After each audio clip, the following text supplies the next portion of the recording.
the government shutdown? Government shutdown. The government shutdown.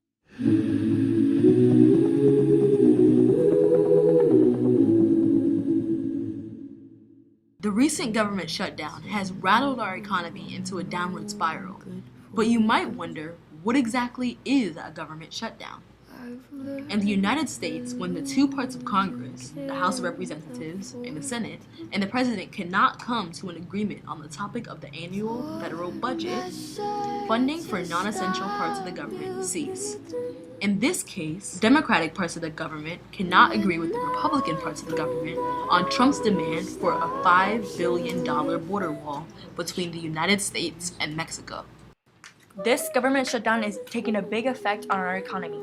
For example, 380,000 government employees are not working. 480,000 essential government employees are forced to work without pay. Also, essential government departments and agencies are still open. However, the workers just aren't getting paid. Those pertaining to law and order, emergency services, and national security are working without pay. Also, a lot of people that you wouldn't expect to be affected in our community are, such as airport workers, little organizations that people rely on for food or shelter, etc. A lot of university students aren't allowed to go back because the IRS aren't allowed to do their taxes. So you may wonder, how did this all start? Well, see for yourself. The president informed us that he will not sign the bill that came over from the Senate last evening because of his legitimate concerns for border security.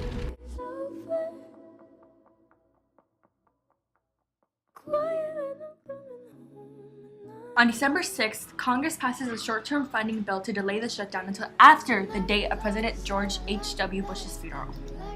On the 11th of December, Trump demanded $5 billion in border funding when meeting with Democratic leaders Nancy Pelosi and Chuck Schumer. He then says that he would be proud to shut down the government. On the 19th of December, the Senate passed another short-term funding bill that did not include border wall funding, but would keep the government open until the 8th of February. Trump supported the bill at the time, says the Senate GOP leaders.